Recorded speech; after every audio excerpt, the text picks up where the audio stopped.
This is music. This is Torquemada Sevenfold.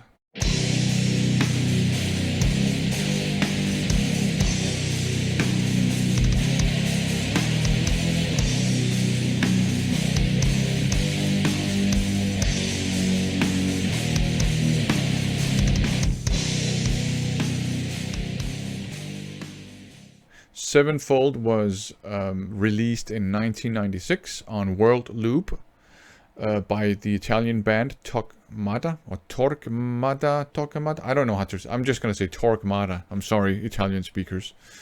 And we're dealing with groove metal. I mean, it's from 1996. That was sort of the heyday of groove metal.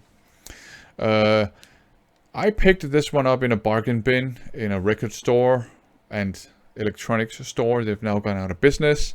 It was very cheap, so I thought, you know what, I'm gonna just pick it up, listen to it, and I did, and I thought it was really boring, you know, sort of generic groove metal. Not so much in the Pantera inspired camp, but maybe more in the prong inspired camp. And I like prong, I like Pantera, but you have a whole bunch of, you know, second and third and fourth and fifth tier bands sort of coming out of the woodwork, inspired by the Trailblazers. So I thought it was really boring, put it aside, didn't listen to it for a long time. Then inspired by the 10 terrible albums thread that's going on in the vinyl community, music community, I was inspired by that, and I figured, you know, I'm just going to go back and listen to this album that I don't like. And I realized now I kind of enjoy it. It's not perfect in any way, but I kind of enjoy it. I've found a way to appreciate it, I guess. Visually, you know, as a tome, right? There's not that much going on. I mean, I kind of like the layout of the graphics here on the CD. The back... it's pretty simple. It comes with a booklet, right? Here, the front. To be honest, I kind of like the artwork. It's a bit comic booky. It could be like the front page of a sort of underground 90s comic book. I like the contrast between the red and the blue. You got some body parts showing that would probably have to be censored if you're afraid of the human body. This is what the back looks like, so not that much. The booklet is just, you know, lyrics, band shot, more lyrics. So you know, pretty standard CD. So we're dealing with groove metal. The first song is called The Watchmaker. And it actually starts out with a pretty cool sort of thrashy riff, and then it sort of switches into your typical 1 to 2 chords, more percussively oriented groove metal riff, and it sort of goes back and forth between mid and up tempo structures or riffs, and the structure is kind of conservative, traditional pop rock song structure. So it's not the most innovative song in the world, but there's some parts that I actually appreciate, including the riffage, although it's your sort of stereotypical groove metal riffage. It's followed by a song I actually quite like called The Woman in the Well. It has a heavy opening and a somewhat crushing riff. The verse is kind of weird rhythmically, kind of strange, but also kind of cool in a way. And eventually it does pick up, the song picks up, becomes kind of groovy, a bit of a head bobber. And the end and the bridge, that's probably the parts that make me like this song quite a bit. They're pretty awesome, quite thrashy actually. So The Woman in the Well, pretty good. It's followed by God's Sleep, which has a melancholic opening, and then it shifts into a sort of an almost genty, but not quite gent, kind of groovy groovy riff. I mean, we're not talking the ba ba ba ba ba ba ba ba ba ba sort of djent, but the other sort of more groovy things that the djent bands do these days. Of course, this predates djent a bit, and I'm not an expert in djent music, so you know, I might be completely off the rails here, but whatever. They use I would say, a pretty cool sort of combination of clean guitars and distorted guitars sort of laid over each other. That's actually pretty cool, the way they do it, and it gives the song a slightly eerie and melancholic feel. God's Sleep, pretty cool song. It's followed by a song of a scarecrow, which fades in, which you can think about that whatever you want. I think it kind of works here. It sort of builds on a slightly dissonant sounding riff, and the verse is almost kind of sneaky, I would say. It has a sneaky feel to it. The instrumentation part of the verse is pretty cool, but the vocals don't fit. The vocals are a bit too shouty, I think, but that's just my opinion. There's some cool hardcore-ish parts to the song, which I appreciate. Just sort of, they inject a bit of energy into the song. There's some groovy mid-tempo parts as well. And there's a kind of strange sounding sort of guitar lead. Not a solo, but like a melody. There are not that many solos in this album. Which is a shame, I think. But you have this weird sounding guitar lead. Sounds off key sometimes, but I think it's on purpose. Song of a Scarecrow, an interesting song, I would say. And it's followed by a neat little instrumental called, let's see if I can get it right, Veritatis Proscenium. It's in Latin. It's a nice little instrumental interlude. There is they make use of clean guitars here primarily. It has almost like a folky vibe, and the first half is actually pretty nice, just clean guitars, folky vibe. Then they add like synths and what sounds like MIDI drums, and that's kind of a shame. The synths, okay, I could live with that. That adds a bit of an emotional layer. But I think it's a shame about the MIDI drums, but that's just my opinion. The next song is called Truth Unveiled. Starts out with clean guitars in the opening. It's overall a heavier affair. It's more melancholic, I would say, to begin with at least. Then it kicks into another stereotypical groove metal riff. And there's even a solo in this song.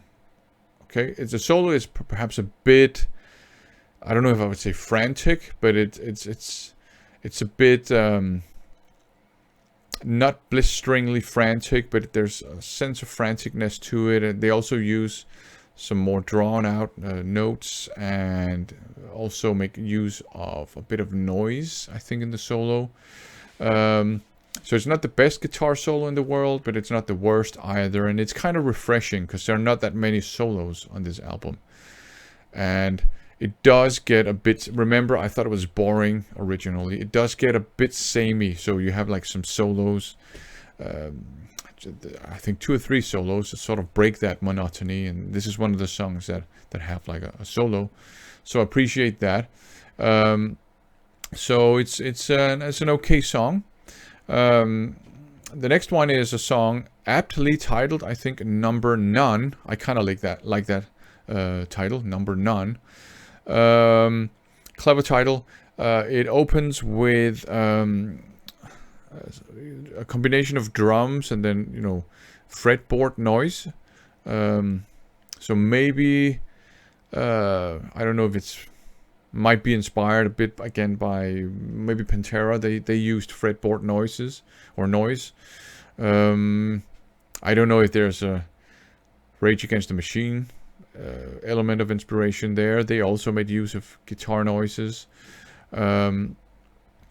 you have another sort of stereotypically groovy riff. But what I like about this, although it's kind of like a more stereotypical groove metal riff, is they sort of play with silences, with small micro breaks in between the notes, and I kind of like that. That adds a kind of weird dynamic. So number 9, pretty cool song. Not my favorite. That's the next one. That's Beyond the Wall of Many Hands. This one is different from the rest of the album. This one is pretty cool. It's melodic and melancholic. They make use of like ringing chords. There's a slight dissonance to it, or maybe it's just chords that I'm, not used to. Because for the most part, people just use power chords, right? There's some nice guitar melodies. There's even another solo in it. The bridge is actually pretty cool. So Beyond the Wall of Many Hands, I think it's a pretty cool song, a different song. The next one, Dance of the Scars, is also different. It's a bit more punky, I think. So I appreciate that. And the last one, Calm the Morning, is also different. That's more like a ballad. It's more melancholic. A lot of clean guitar parts, a bit softer. So yeah, I mean, there are a lot of generic 1 to 2 chord riffs on it, and from generic 1 to 2 chord groove metal riffs on it, and that's what makes it sound a bit samey. Not that many guitar solos. The vocals are, there's not a lot of variation there. I think they're more inspired by sort of hardcore, so they're more like shouty. Might also be an inspiration from maybe Max Cavalera. The last couple of albums he was on with Sepultura. A lot of 1 to 2 chord groove metal riffs.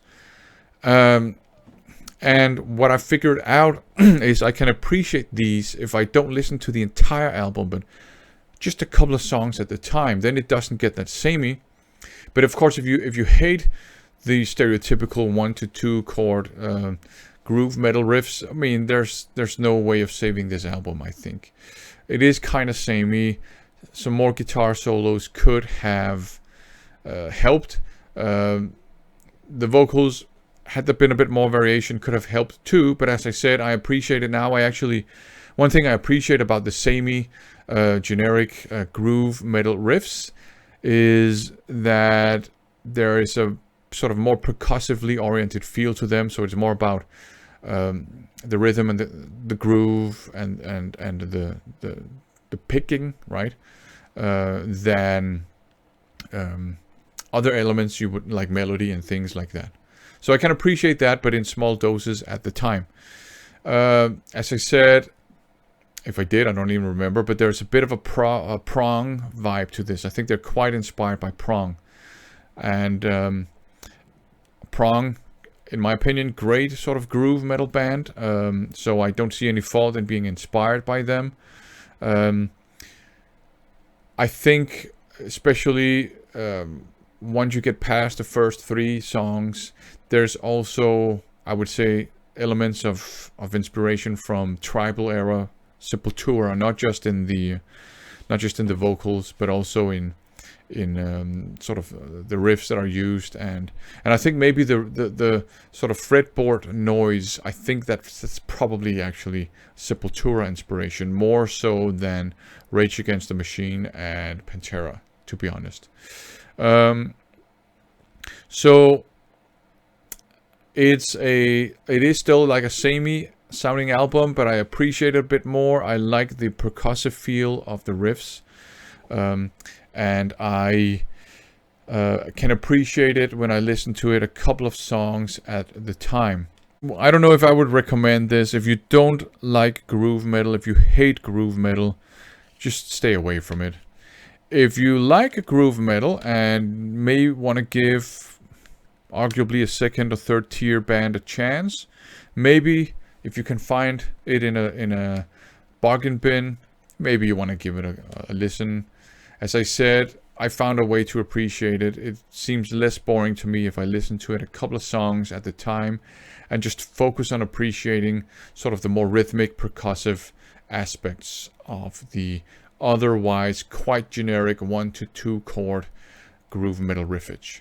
Anyways, I hope you enjoyed watching me babble on about arguably a second or third tier groove metal album from the heyday of groove metal. As I said, I found a way to enjoy it. Maybe you will too, maybe you won't.